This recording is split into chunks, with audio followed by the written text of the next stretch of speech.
Welcome to Raja teachers YouTube channel. Raja teachers YouTube channels में आप सभी का हार्दिक स्वागत है। तो देखिए हम लोग इस यूट्यूब चैनल में यानी कि यहाँ पर हम लोग केवल और केवल प्रैक्टिस क्वेश्चंस का डिस्कशन यहाँ पर कर रहे हैं। प्रैक्टिस क्वेश्चंस के बारे में चर्चा कर रहे हैं, जिसमें से आज हमारी दूसरी क्लास है यहाँ पर। ठीक है, कौन सी क्लास है? आज हमारी दूसरी क्लास है। और इस क्लास में आज हम क्या पढ़ने वाले हैं? जो साइंस की प्रैक्टिस कर रहे थे उसी में एक फिजिक्स में एक चैप्टर आता है मेजरमेंट, जिसको हम बोलते हैं मापन। उस चैप्टर से रिलेटेड में जितने भी क्वेश्चंस हमारे बनने वाले हैं जो कि फ्यूचर में टीचिंग एग्जाम्स में आते हैं और आ सकते हैं, उन सारे क्वेश्चंस की हम यहाँ पर डिस्कशन करने वाले हैं। तो चलिए हम स्टार्ट करते हैं बिना किसी देरी के। पहला क्वेश्चन हमारा देखो, पहला क्वेश्चन हमारा ये कह रहा है कि एम्पियर एम्पियर मापने की इकाई है, यानी कि एम्पियर से हम क्या मापते हैं। क्वेश्चन नंबर 11 है। इसका मतलब ये है कि क्वेश्चन नंबर 1 से लेकर के 10 तक हम वीडियो नंबर 1 में कंप्लीट कर चुके हैं और आज हमारा क्वेश्चन नंबर 11 हो रहा है यहाँ पर। ठीक है, क्वेश्चन लिखा है कि एम्पियर क्या मापने की इकाई है, यानी कि एम्पियर से हम क्या मापते हैं। ठीक है, एम्पियर से क्या मापते हैं।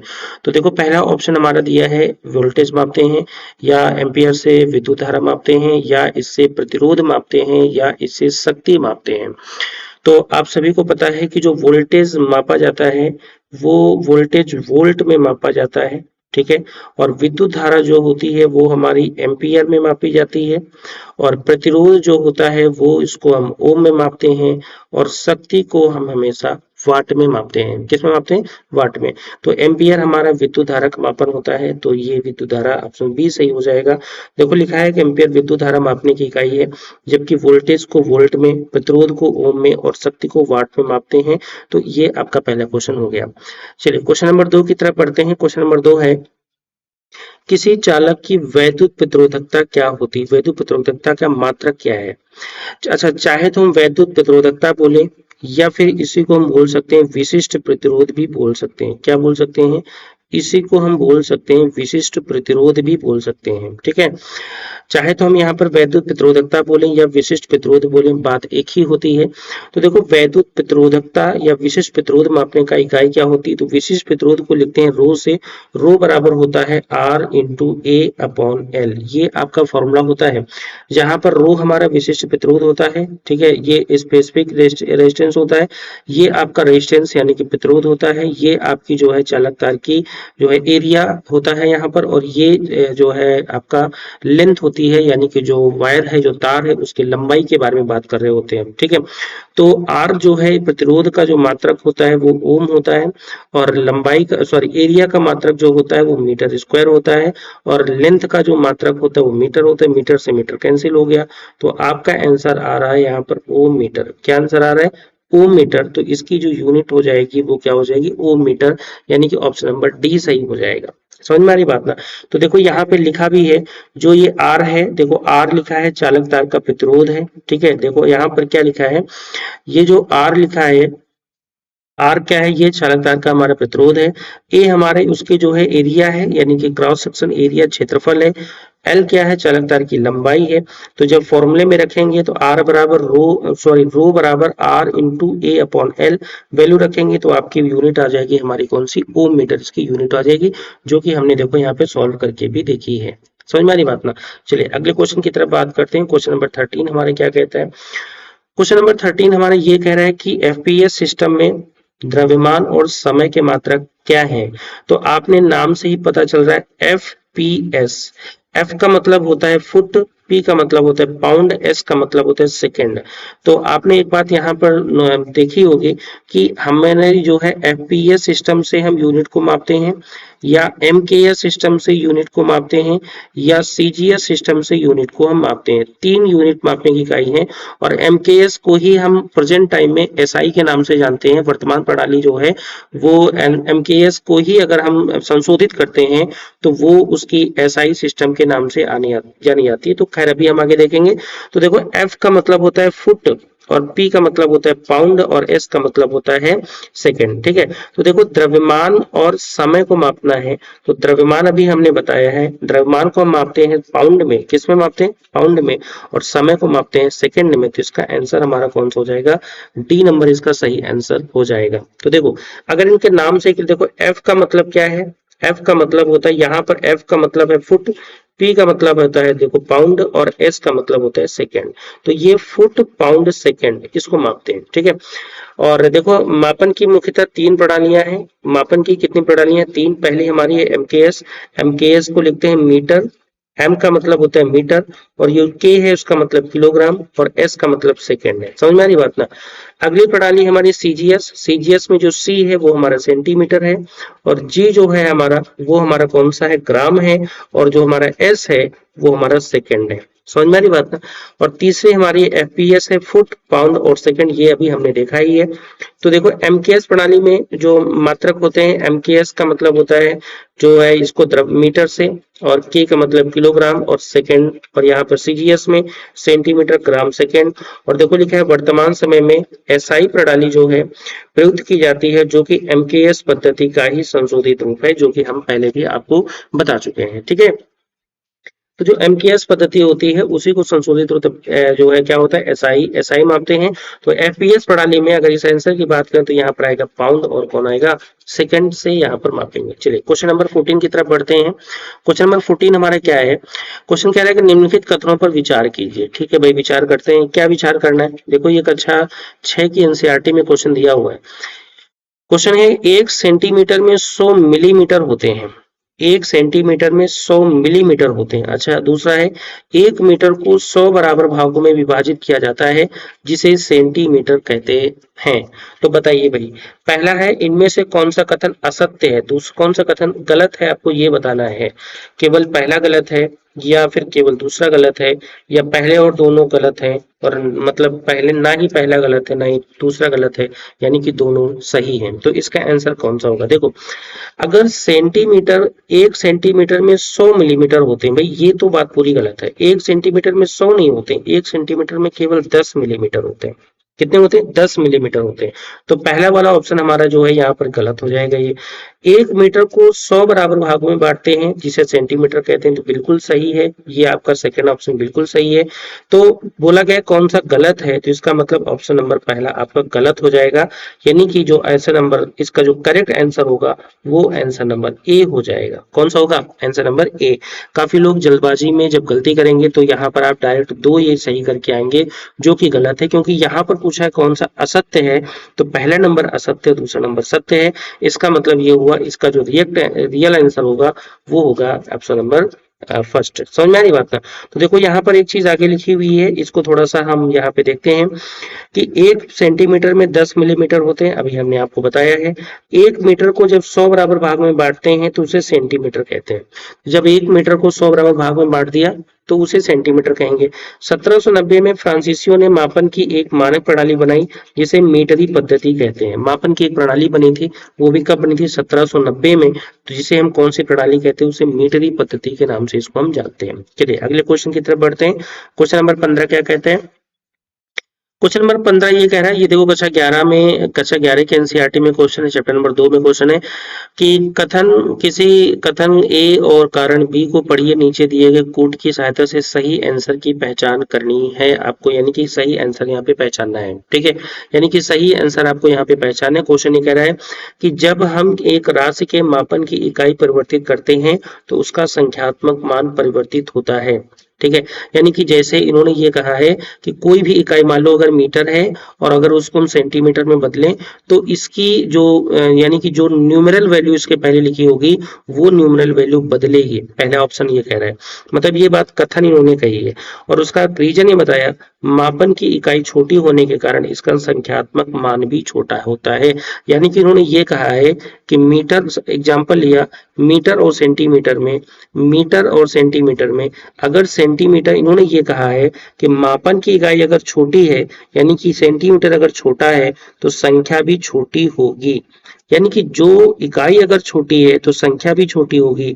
तो ये बात इन्होंने कही है। तो इन दोनों में कौन सा सही है और कौन सा गलत है? पहली बात, एक बात ये समझते हैं, जैसे आपसे बोल दिया जाए 1 मीटर में 100 सेंटीमीटर होते हैं, 100 सेंटीमीटर होते हैं, यानी कि आपने जब मीटर को सेंटीमीटर में बदला तो जो एक था वो अब कन्वर्ट हो चुका है किसमें? 100 में कन्वर्ट हो चुका है। एक नहीं रहा, अब 100 हो चुका है। इसका मतलब जब हम इकाई परिवर्तित करते हैं तो संख्यात्मक मान में परिवर्तित होता है। ये बात बिल्कुल सही है। ये बात क्या है, बिल्कुल सही है। यानी कि जब हमने इकाई यानी यूनिट को बदला तो हमारी वैल्यूज भी बदल गई, ये बात बिल्कुल सही है।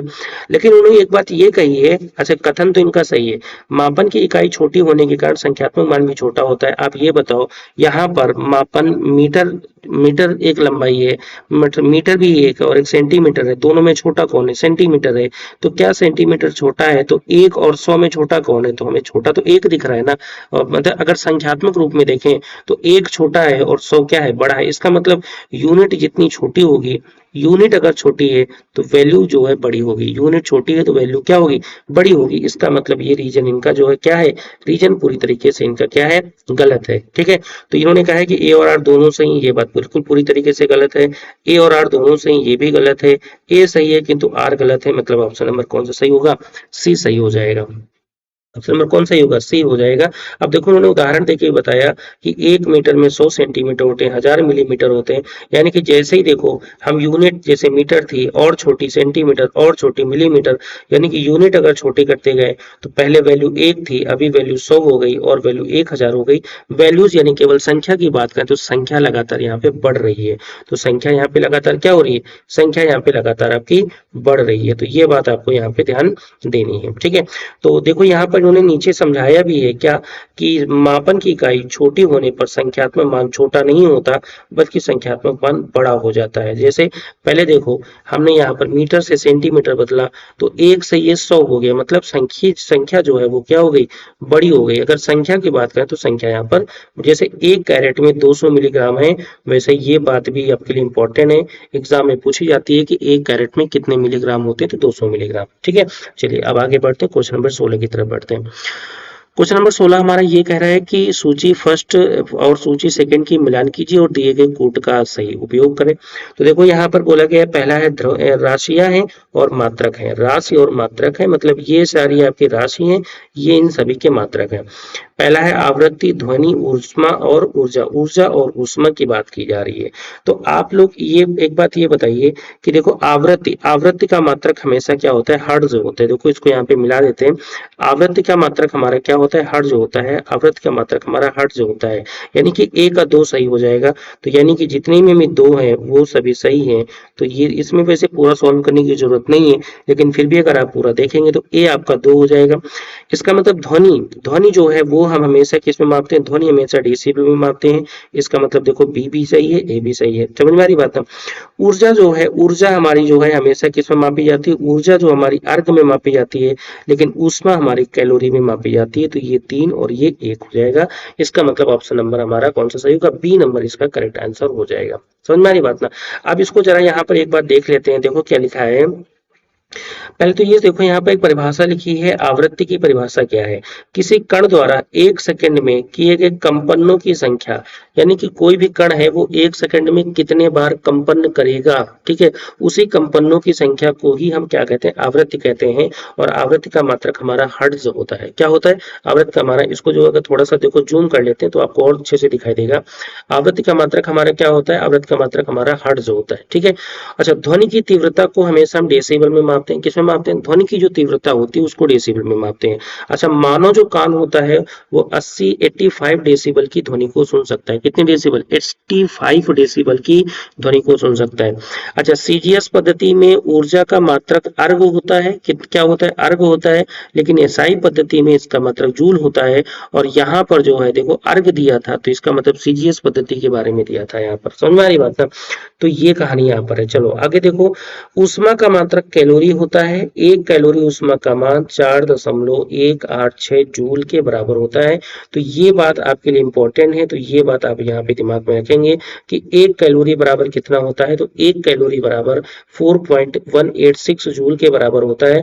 और ऊष्मा का मात्रक होता है कैलोरी, क्या होता है, कैलोरी। ठीक है, तो ये बात आपको ध्यान देनी है यहाँ पर। क्वेश्चन देखो अगला बोला गया है, अगला क्वेश्चन नंबर जो 17 है यहाँ पर, क्वेश्चन नंबर देखो 17 क्या कह रहा है यहाँ पर, थोड़ा सा यहाँ पर आप देख लीजिएगा, ध्यान से इसको समझिएगा। क्वेश्चन नंबर ये कह रहा है कि दिए गए यहाँ पर आपको असत्य कथन चुनना है। क्या, कौन सा कथन चुनना है, असत्य कथन, यानी कि जो गलत है आपको वो बताना है। बोला गया है कि रेस्टेरेडियन एक मूल मात्रक है, यानी बेसिक यूनिट है। दूसरा है स्टेरोडियन घन कोण का मात्रक होता है। अगला है 10 की पावर 6 डाइन पर सेंटीमीटर स्क्वायर का दाब 10 की पावर 5 न्यूटन प्रति मीटर स्क्वायर होता है। और अगला ऑप्शन है न्यूटन प्रति किलोग्राम त्वरण का मात्रक है। तो ये देखो 4 यूनिट यहाँ पर आपको दी गई हैं, इन चारों में आपको पहचानना है कौन सा सही है। अच्छा, पहले जो मात्रक के बारे में हम एक बात यहाँ पे देख लेते हैं। तो ये देखो हमने यहाँ पे लिखा है, इसको थोड़ा सा हम जूम करके देखते हैं, तो जरा ध्यान से समझिएगा। जो हमारे मात्रक हैं इसको थोड़ा सा ध्यान से समझेंगे, यहाँ से बहुत सारी चीजें आपकी क्लियर होंगी।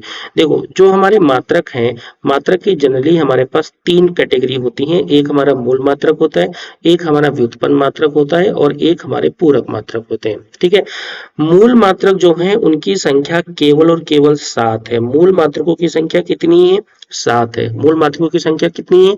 केवल 7 है। यहाँ पर इनको आपको याद करना पड़ेगा। कक्षा 11 की केमिस्ट्री में भी है, फिजिक्स में भी है, कक्षा 10 में भी है, 9 में भी, बहुत सारी जगह पर 9 में भी है। तो ये सारे क्वेश्चन बहुत आते हैं।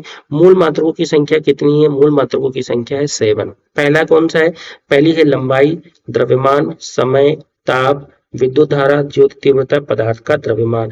ये सभी हमारे मूल मात्रक हैं। ये सभी हमारे क्या है? मूल मात्रक हैं।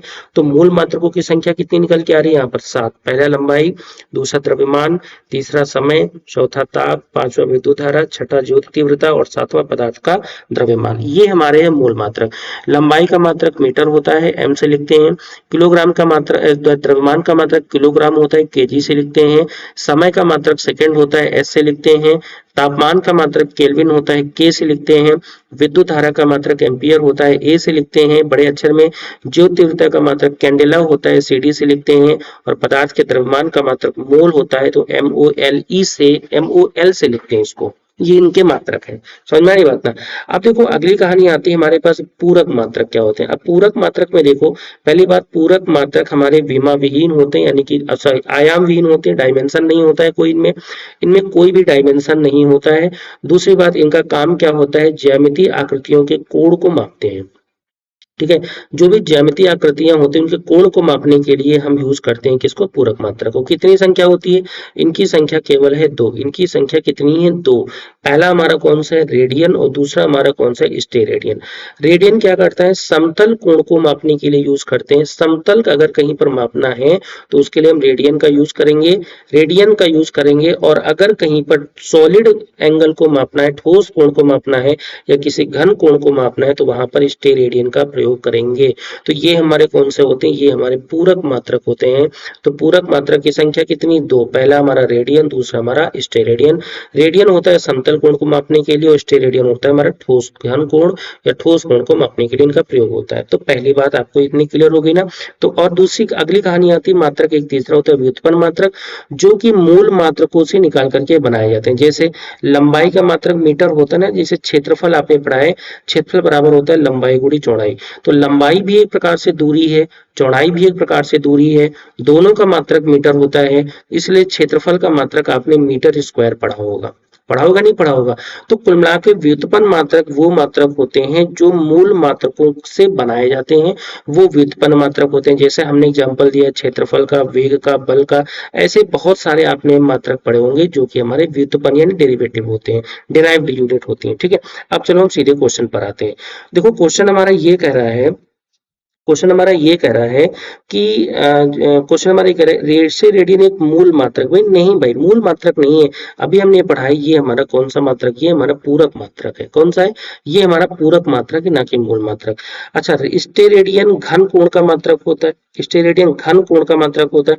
देखो अभी हमने बताया स्टेरेडियन घन कोण मापने के लिए यूज होते हैं, जिसका मतलब ये बात आपकी बिल्कुल सही है। इसका मतलब ऑप्शन नंबर बी आपका सही है। ऑप्शन नंबर बी आपका सही है और ए आपका गलत हो जाएगा। ठीक है ना? ए आपका क्या है? गलत है, बी आपका क्या है? सही है। अगली कहानी आती है 10 की पावर 6 डाइन पर सेंटीमीटर स्क्वायर का दाब 10 पावर 5 न्यूटन पर मीटर स्क्वायर के बराबर होता है। इसको तो भाई आपको सॉल्व करना पड़ेगा। तो देखो यहाँ पर हमने सॉल्व भी कर रखा है। देखो आपको पता है कि 1 न्यूटन में, आपको एक बात ये पता है कि 1 न्यूटन में 10 की पावर 5 डाइन होते हैं। ठीक है, ये आपको याद रखना पड़ेगा। इसको थोड़ा सा देखो हम यहाँ पे जूम कर देते हैं। 1 न्यूटन में 10 की पावर 5 डाइन होते हैं। तो अगर हमें 10 की पावर 5 न्यूटन पर मीटर स्क्वायर बनाना है, इतने न्यूटन पर मीटर स्क्वायर बनाना है तो 10 की पावर 5 तो पहले था, तो 10 की पावर 5 लिख दिया।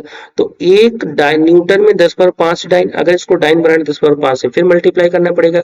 एक मीटर में सेंटीमीटर, देखो यहाँ सेंटीमीटर है तो एक मीटर में 100 सेंटीमीटर, तो 100 स्क्वायर से डिवाइड करना पड़ेगा। तो 10 की पावर 6, मतलब 10 की पावर 6 डाइन पर सेंटीमीटर स्क्वायर में 10 पावर 5 न्यूटन पर मीटर। इसका मतलब ये हुआ कि ये वाला जो ऑप्शन है ये भी आपका बिल्कुल सही है। ठीक है ना।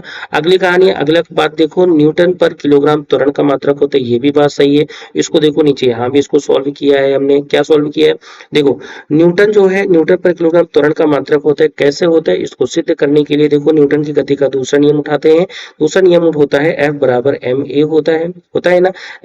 F बराबर एम ए, अगर हमें त्वरण बताना है, A बराबर होगा F बटे एम। तो F का मात्रक होता है न्यूटन और M का मात्रक होता है किलोग्राम, तो यूनिट हो जाएगी न्यूटन पर किलोग्राम। न्यूटन पर किलोग्राम, इसका मतलब ये हुआ कि ऑप्शन नंबर कौन सा, ऑप्शन नंबर ए गलत है, बी सी और डी ये तीनों आपके सही है, ए गलत है।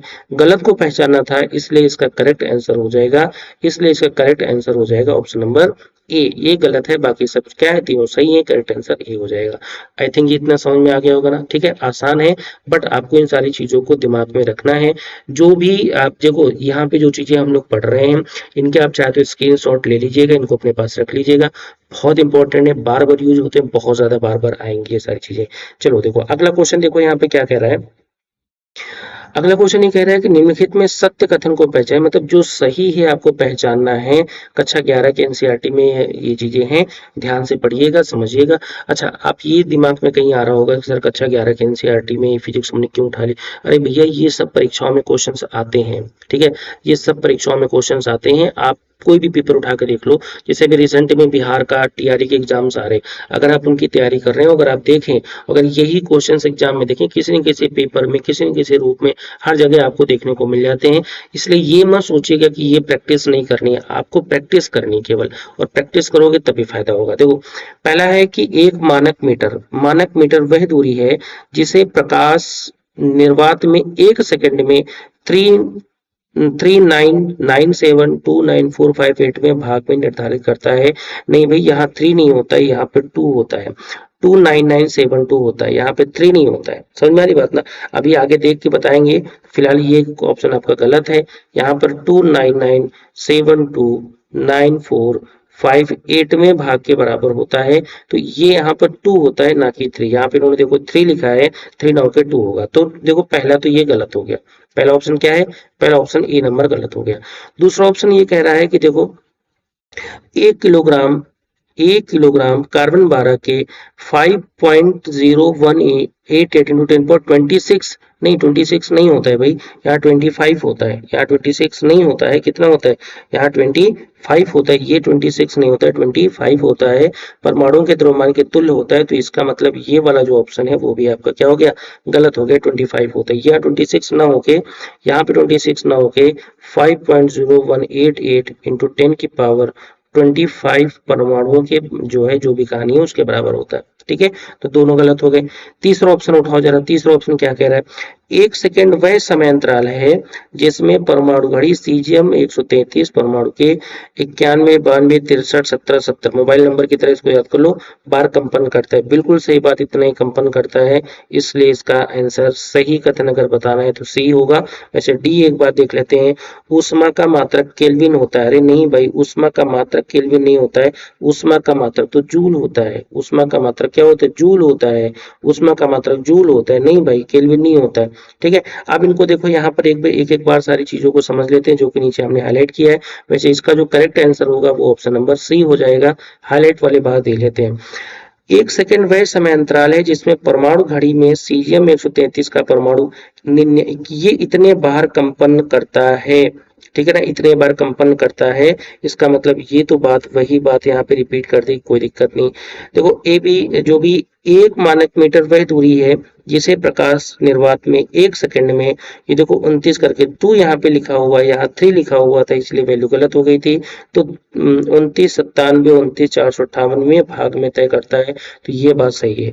अब देखो यहाँ पे भी 25 है, ठीक है ना। तो ऊष्मा गति का मात्रक केल्विन होता है, ऊष्मा का मात्रक केल्विन होता है, जबकि ऊष्मा गतिक तापमान का मात्रक केल्विन होता है। भाई तापमान को हम केल्विन मापेंगे ना, या डिग्री सेल्सियस में मापेंगे ना, लेकिन जो ऊष्मा है वो तो हम जूल में मापेंगे ना, ठीक है ना। ऊष्मा को किस में मापेंगे, जूल में मापेंगे, तो ये भी गलत हो जाएगा, ऑप्शन नंबर सी सही हो जाएगा, ठीक है। अगला क्वेश्चन देखते हैं, क्वेश्चन नंबर 19 हमारा क्या है। अभी एक ही दो क्वेश्चन और है, उसके बाद हमारी ये स्लाइड कंप्लीट हो जाएंगे। देखो क्वेश्चन नंबर 19 हमारा क्या है, निम्नलिखित कथनों पे विचार कीजिए। पास्कल दाब का एसआई मात्रक है। पास्कल दाब का एसआई मात्रक है, भाई बिल्कुल सही है, सही है। 1 पास्कल में 1 न्यूटन पर मीटर क्यूब होते हैं, नहीं भाई न्यूटन पर मीटर क्यूब नहीं होता है, न्यूटन पर मीटर स्क्वायर होता है। तो पहला सही, दूसरा गलत है। कौन सा कथन सही है, केवल पहला गलत है, केवल पहला क्या है सही है, बाकी सभी हमारे क्या है गलत है। देखो यहाँ पे एक्सप्लेन भी है, दाब का एसआई मात्रक पास्कल होता है, पास्कल या न्यूटन पर मीटर स्क्वायर होता है। अब देखो ये न्यूटन पर मीटर स्क्वायर, ये पास्कल कहाँ से आता है। देखो आपने फॉर्मूला पढ़ा होगा फोर्स प्रेशर का, pressure equal to force upon area, force का मात्रक न्यूटन, एरिया का मात्रक मीटर स्क्वायर। तो ये देखो न्यूटन पर मीटर स्क्वायर आ रहा है, इसी को पास्कल बोलते हैं। तो यहाँ पर एक पास्कल में न्यूटन पर मीटर स्क्वायर होगा, ना कि न्यूटन पर मीटर क्यूब होगा, न्यूटन पर मीटर स्क्वायर होगा। ये बात आपको यहाँ पे ध्यान देनी है, मतलब इसका जो करेक्ट आंसर होगा वो ए नंबर इसका सही हो जाएगा, यानी केवल पहला सही है, बाकी गलत है। चलो क्वेश्चन नंबर 20 की तरफ देखें। क्वेश्चन नंबर 20 ये कह रहा है कि पानी के जहाज, निम्नलिखित कथनों पर विचार कीजिए। पानी के जहाज की चाल नॉटिकल गति में मापते हैं, ठीक है। पानी की जो चाल, जहाज की जो चाल है ना वो नॉटिकल गति में मापते हैं, तो ठीक है भाई नॉटिकल गति में मापते हैं, ठीक है सही है। मैक मात्रक के द्वारा प्रकाश की चाल, नहीं मैक से प्रकाश की चाल नहीं मापते हैं, मैक से ध्वनि की चाल मापते हैं, ठीक है ना, साउंड की स्पीड मापते हैं। तो ये आपका जो है पहला सही हो जाएगा, दूसरा गलत हो जाएगा। कौन सा कथन असत्य है, दूसरा वाला कथन असत्य है, यानी कि इसका आंसर नंबर बी होगा, करेक्ट आंसर हो जाएगा, असत्य हो जाएगा दूसरा। देखो यहाँ पे लिखा भी है, प्रकाश की चाल को प्रकाश वर्ष या मीटर पर सेकंड में मापा जाता है, जबकि मैक मात्रक द्वारा ध्वनि की चाल को मापा जाता है, यानी मैक के द्वारा ध्वनि की चाल को मापते हैं, ठीक है। चलो अगले क्वेश्चन की तरफ बढ़ते हैं। अगला क्वेश्चन देखो, क्वेश्चन नंबर 21 क्या कह रहा है। क्वेश्चन कह रहा है अशुशक्ति शक्ति का एसआई मात्रक है, नहीं भाई एसआई मात्रक नहीं होता है। शक्ति का जो एसआई मात्रक होता है, शक्ति का जो एसआई मात्रक होता है वो तो वाट होता है। शक्ति का जो एसआई मात्रक होता है वो क्या होता है, वो वाट होता है। पहला ऑप्शन गलत हो जाएगा। एक अशुशक्ति में 748 वाट होते हैं, नहीं भैया ये 746 वाट के बराबर होता है, तो ये भी ऑप्शन गलत हो जाएगा। अशुशक्ति में केवल कार्य को मापा जाता है, अशुशक्ति में केवल कार्य को मापा जाता है, नहीं केवल कार्य को नहीं मापते हैं, अशुशक्ति में शक्ति को मापते हैं। अशुशक्ति में किसको मापते हैं, शक्ति को मापते हैं, ठीक है। लेकिन ये एसआई मात्रक नहीं है, तो इसका मतलब इसमें ये भी गलत, थर्ड भी गलत हो जाएगा। कौन से कथन सही है, इसमें से कोई भी कथन सही नहीं है, मतलब ऑप्शन नंबर क्या होगा, डी हो जाएगा। बोला क्या है, कौन सा शक्ति का एसआई मात्रक वॉट है, ठीक है। शक्ति के और भी बड़े मात्रक हैं, एक अशुशक्ति में 746 वाट, 1 मेगावाट में 10 की पावर 6 वाट। अशुशक्ति में कार्य को नहीं मापा जाता, जबकि अशुशक्ति हमारा शक्ति का मात्रक होता है, लेकिन एसआई मात्रक शक्ति का जो है वो वॉट होता है। क्या होता है, वॉट एसआई मात्रक होता है शक्ति का। समझ में आ रही बात ना। चलो अगले क्वेश्चन की तरफ बढ़ते हैं। क्वेश्चन नंबर हमारा 22 क्या कह रहा है। क्वेश्चन नंबर 22 में हमारा ये बोला गया है कि 1 कैरेट में 200 मिलीग्राम होते हैं। अभी देखो ये बात पीछे हम लोग पढ़ के भी आए हैं, तो 1 कैरेट में 200 मिलीग्राम होते हैं, ये बात बिल्कुल सही है, ठीक है। एक दिन में इतने सेकंड होते हैं, तो भाई ये तो सॉल्व करना पड़ेगा। एक दिन में 24 घंटे होते हैं, तो 1 घंटे में 60 मिनट होते हैं और 1 मिनट में 60 सेकंड होते हैं। तो ये सारी चीजें देखो हमने यहाँ पर नीचे सॉल्व की हैं। तो 86,480 नहीं, 86,400 सेकंड का टाइम होता है, 480 नहीं होता है, तो ये भी गलत हो गया। 1 लीटर में 10⁻³ मीटर क्यूब होते हैं, नहीं भाई ये भी बात आपकी क्या है, ये भी बात आपकी क्या है, गलत है, इतने नहीं होते हैं, अभी बताएंगे। 1 क्विंटल में 10 की पावर 5 किलोग्राम होते हैं। देखो इन सारी चीजों को यहाँ पर एक बार हम क्या करते हैं देख लेते हैं, ध्यान से समझिएगा। देखो एक कैरेट में 200 मिलीग्राम, एक कैरेट में 200 मिलीग्राम होते हैं, ये बात तो बिल्कुल सही है, ये बात यहाँ पे लिखी है, ये बात देखो यहाँ पे लिखी है ना। लेकिन एक दिन में कितने घंटे होते हैं? एक दिन में होते हैं देखो 86,400 सेकेंड होते हैं, 86,400 सेकेंड होते हैं, इसलिए यहाँ पर ये ऑप्शन क्या होगा? गलत हो जाएगा, यानी कि ऑप्शन नंबर 2 इसका गलत होगा। ऑप्शन नंबर 2 क्या होगा? गलत होगा यहाँ पर। अब अगली बात देखो, 1 लीटर में 10⁻³ मीटर होते हैं। नहीं भाई, 1 लीटर में 10⁻³ मीटर नहीं होते हैं, 10⁻³ मीटर क्यूब होते हैं। क्या होते हैं? मीटर क्यूब होते हैं, ये बात आपको ध्यान देनी है। डिजिट तो सही है बट यूनिट गलत लिखी है यहाँ पर। डिजिट तो सही है बट यूनिट गलत लिखी। देखो 1 लीटर में 1000 सेंटीमीटर क्यूब, ये बात आपको याद होगी।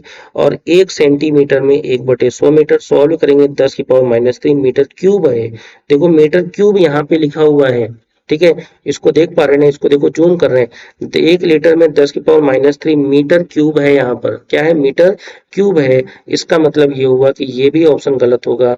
और 1 क्विंटल में 10⁻5 ग्राम होते हैं, तो 1 क्विंटल तो इन्होंने सॉल्व नहीं किया। हाँ देखो, 1 क्विंटल में 100 किलोग्राम, और 100 किलोग्राम में 1000 ग्राम, तो 10⁻5 ग्राम हो जाएगा, तो ये भी सही हो जाएगा। इसका मतलब क्या हुआ कि ऑप्शन नंबर ए और 4, फर्स्ट और 4 सही है। सत्य कथन बताना था तो ऑप्शन नंबर 20 का सही होगा, बाकी सभी इसके क्या हो जाएंगे? गलत हो जाएंगे। चलो अगला क्वेश्चन की तरफ बात करते हैं। देखो क्वेश्चन कह रहा है निम्नलिखित में सूची में मिलान कीजिए, निम्नलिखित सूची में मिलान कीजिए। अब मिलान भैया क्या करना है उसको जरा देख लेंगे हम। यहाँ पर क्या दिखा है देखो, पहला बोला गया है राशि है और मात्रक है, दाब, बल, वे, संवेग और घनत्व, ठीक है, इन सभी के मात्रक देखो यहाँ पर दिए गए हैं। समझ में आ रही बात ना? तो अभी देखो, अभी हमने बताया कि जो दाब का मात्रक होता है, जो दाब का मात्रक होता है वो बार होता है। क्या होता है? बार होता है। दाब का मात्रक क्या होता है? बार होता है। तो दाब का मात्रक होता है बार होता है, या फिर उसको न्यूटन पर मीटर स्क्वायर भी लिख सकते हैं। क्या लिख सकते हैं उसको? न्यूटन पर मीटर स्क्वायर भी लिख सकते हैं। तो ये देखो यहाँ पर दाब का मात्रक बार, पहला तो 2 हो जाएगा, तो ए में 2 सेकंड वाला सही होगा, तो दूसरे वाले में कहा है तो ये सही है, ये भी गलत है, ये भी गलत, मतलब ये सब गलत हो जाएंगे। करेक्ट आंसर ए ही होगा। लेकिन एक बार और देख लेते हैं, दाब का मात्रक हो गया बार। अब जो हमारा बल आता है, जो बल का मात्रक होता है, जो बल होता है उसका मात्रक होगा हमारा कौन सा? बल का मात्रक होगा डाइन। अभी देखो यहाँ पर सारी चीजों को देखो, यहाँ पर हमने एक्सप्लेन किया है, अभी इनको हम एक एक करके देखेंगे यहाँ पर सब, ठीक है, तो इसको देख लेना केवल। देखो संवेग जो होता है वो हमारा संवेग का मात्रा होगा किलोग्राम मीटर पर सेकेंड, और घनत्व का मात्रा होगा किलोग्राम पर मीटर क्यूब, ठीक है। तो चलो देखो यहाँ पर जो इन्होंने की लिखा है उसको जूम करके थोड़ा देख लेते हैं। देखो दाब का जो मात्रक होता है वो बार होता है, और दाब का जो एसआई मात्रक होता है वो न्यूटन पर मीटर स्क्वायर या पास्कल होता है, ठीक है। सीजीएस पद्धति में बल का मात्रक डाइन होता है, जबकि एसआई पद्धति में बल का मात्रक न्यूटन होता है। सीजीएस पद्धति में बल का मात्रक डाइन, जबकि एसआई पद्धति में बल का मात्रक न्यूटन। संवेग का मात्रक होता है किलोग्राम मीटर पर सेकंड, संवेग का मात्रक किलोग्राम मीटर पर सेकंड। आपने संवेग पढ़ा होगा, P बराबर mv, किलोग्राम मीटर पर सेकंड आ गया। घनत्व का मात्रक होता है किलोग्राम मीटर, जो घनत्व बराबर पढ़ा होगा द्रव्यमान बटे आयतन, तो द्रव्यमान बटे आयतन जब सॉल्व करेंगे तो ये हमारा हो जाएगा कितना? किलोग्राम पर मीटर क्यूब हो जाएगा। तो इसका मतलब इसका करेक्ट आंसर कौन सा सही होगा? ए सही हो जाएगा, बाकी सभी इसके क्या हो जाएंगे? गलत हो जाएंगे। चलो अगला क्वेश्चन देखो क्या कह रहा है। अगला क्वेश्चन कह रहा है पारसेक क्या है? पारसेक क्या है भैया? पारसेक क्या है? ये बहुत ही ज्यादा इंपॉर्टेंट क्वेश्चन है, पूछा बहुत जाता है, कई बार पूछा गया, बहुत ज्यादा बार पूछा गया है। देखो पारसेक जो है, सबसे पहली बात आपको ध्यान से समझना है कि पारसेक हमारा दूरी का मात्रक है। किसका मात्रक है? दूरी का, समय का, प्रकाश की चमक का, चुंबकीय बल का। नहीं भाई, इन सब में केवल प्रकाश मात्रक है, पारसेक मात्रक है दूरी का मात्रक। किसका मात्रक है? दूरी का। अब कैसे मात्रक है तो वो देखो यहाँ पे लिखा है, इन्होंने कहा है कि पारसेक दूरी का मात्रक है जिसे पैराइलेक्ट्रिक सेकेंड, पैराइलेक्ट्रिक देखो, पैराइलेक्ट्रिक का मतलब PAR और SEC मिलाकर के बन गया पारसेक। पैराइलेक्ट्रिक सेकेंड को हम पारसेक बोलते हैं। ये लंबी खगोलीय दूरी को व्यक्त करने में यूज होता है। तो देखो पारसेक खगोलीय दूरी का सबसे बड़ा मात्रक है, खगोलीय दूरी का सबसे बड़ा है, इसको जरा ध्यान से समझेंगे। पारसेक खगोलीय दूरी का सबसे बड़ा मात्रक है। एक पारसेक में 3.26 प्रकाश वर्ष होते हैं। एक प्रकार पारसेक में 3 × 10 3.08 × 10⁻16 मीटर होते हैं। एक पारसेक में लगभग 30.9 ट्रिलियन किलोमीटर की दूरी तय होती है। तो ये सभी क्या है, पारसेक है। ये सभी किसके मात्रक हैं, ये सभी आपके पारसेक के, पारसेक में आपको ध्यान से समझना है। ये सारी चीजें आपके लिए इंपॉर्टेंट है भैया, तो अच्छे से पढ़ लेना इनको, ठीक है। चलो अगला क्वेश्चन देखो यहाँ पे क्या है। निम्नलिखित में सत्य कथन को चुनना है। अच्छा, इसका आंसर हमने बताया था, हाँ ठीक है, हो गया। अगला, निम्नलिखित में सत्य कथन को चुनिए, यानी कि कौन सा कथन आपका सही है। एक प्रकाश वर्ष में इतने मीटर होते हैं। प्रकाश वर्ष समय का सबसे बड़ा, भाई समय का सबसे बड़ा मात्रक नहीं है। एक प्रकाश वर्ष में 9.46 × 10⁻17 सेंटीमीटर होते हैं। एक प्रकाश वर्ष में इतने सेंटीमीटर होते हैं। तो पहली चीज तो आपको यहाँ पर थोड़ा सा ध्यान से समझना है। देखो यहाँ पर हमने प्रकाश वर्ष के बारे में और बहुत सारी डिटेल यहाँ पर देखो, ये पूरा का पूरा क्राइटेरिया बना रखा है। ये क्राइटेरिया आपको समझने हैं। पहले तो ये समझते हैं कि प्रकाश वर्ष होता क्या है। प्रकाश वर्ष का मतलब होता है प्रकाश द्वारा एक वर्ष यानी कि 365.25 दिन में निर्वात में जो तय की गई दूरी होती है वो हमारी प्रकाश वर्ष के बराबर होती है। और ये प्रकाश वर्ष दूरी का मात्रक है, लेकिन समय का मात्रक नहीं है। दूरी का मात्रक है, ना कि समय का मात्रक है। अब देखो, एक प्रकाश वर्ष में 9.46 ट्रिलियन किलोमीटर, या 9.46 × 10⁻15 मीटर, या 9.46 × 10⁻12 किलोमीटर, या 5.88 ट्रिलियन मील, ये सभी प्रकाश वर्ष को मापने की अलग अलग छोटी छोटी डिफरेंट डिफरेंट यूनिट में मापने की इकाइयां हैं, ठीक है। तो देखो, ये बात आपको यहाँ पे ध्यान से समझनी है। प्रकाश वर्ष समय का सबसे बड़ा मात्रक, इन्हें क्या लिखा है, प्रकाश वर्ष, प्रकाश वर्ष जो है समय नहीं, समय नहीं होता है। प्रकाश वर्ष दूरी का मात्रक होता है भाई, दूरी का मात्रक है, समय का नहीं है। तो सत्य कथन सुनना है तो बी गलत हो जाएगा।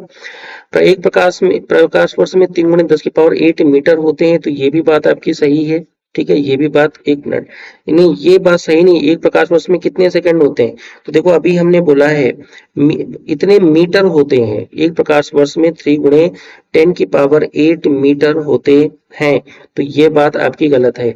एक प्रकाश वर्ष में 9.46 × 10⁻17 सेंटीमीटर होते हैं।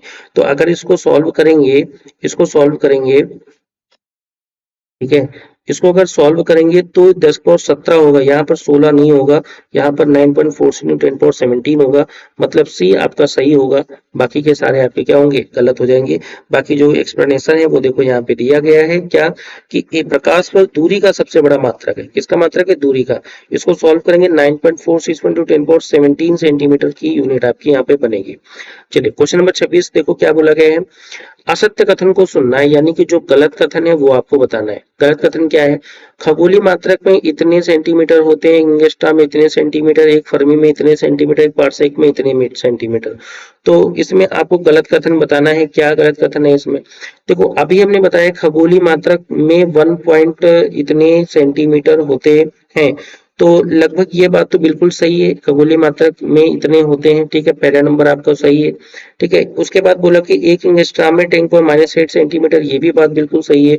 एक फर्मी में 10⁻13 सेंटीमीटर, ये भी बात बिल्कुल सही है। लेकिन एक पारसेक में 3.08 × 10⁻16 सेंटीमीटर होते हैं, नहीं ये बात बिल्कुल गलत है। तो एक पारसेक में यहाँ पर 16 नहीं होते, 10⁻18 सेंटीमीटर के बारे में बात होती है।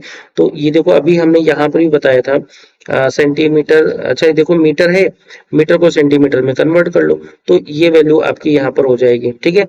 तो ये आपको यहाँ पे समझना है।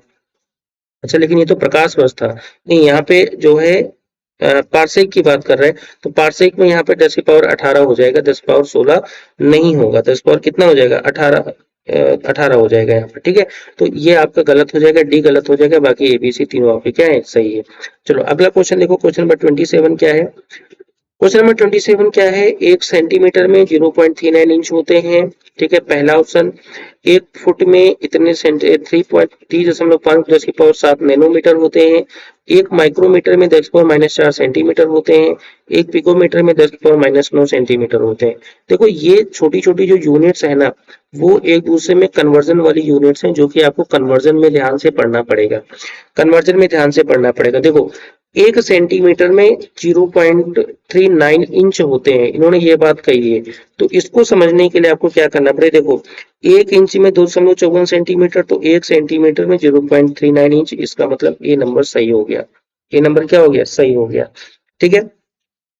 1 फुट में इतने नैनोमीटर होते हैं, तो पहले तो 1 फुट में कितने मीटर होते हैं, तो 1 फुट में इतने मीटर होते हैं, ठीक है। अब 1 मीटर में 9 नैनोमीटर होते हैं, तो इसको सॉल्व करेंगे तो यहाँ पर आ जाएगा 30.5 10 की पावर 7। तो ये भी बात बिल्कुल सही, तो ए भी सही है, बी भी सही है।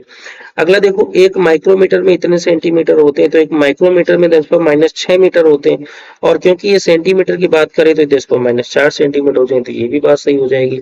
लेकिन 1 पिकोमीटर में जो होता है वो हमारे 10⁻9 नहीं होते हैं, वो 10⁻10 सेंटीमीटर होते हैं, तो ये बात हमारी गलत हो जाएगी। तो ए, बी और सी सही हो जाएंगे, लेकिन डी हमारा क्या होगा, गलत होगा। ए, बी और सी सही है, लेकिन डी हमारा क्या होगा, गलत होगा। इसका मतलब इसका जो सही ऑप्शन हो जाएगा वो डी नंबर सही ऑप्शन हो जाएगा, ठीक है। तो आज की क्लास में इतना ही, ये हमारी पूरी के पूरे कंटेंट था। यहाँ पर आज कितने 27 क्वेश्चन, मतलब 17 क्वेश्चंस की सीरीज हमारी आज कंप्लीट हुई। थोड़ा सा टाइम इसलिए लग गया वीडियो को कंप्लीट करने में, क्योंकि यहाँ पर क्वेश्चंस कुछ ऐसे थे जहाँ पर आपको थोड़ा सा ध्यान देने की जरूरत होती है। अगर आप ध्यान नहीं देंगे तो ये चीजें गलती होने की संभावना बहुत ज्यादा होती है, ठीक है। तो अगर आपको सारी चीजें अच्छी लगी हैं तो वीडियो को लाइक करिएगा, चैनल को आप ज्यादा से ज्यादा लोगों तक पहुंचाइए। तो आज के लिए इतना ही, all the best, thank you.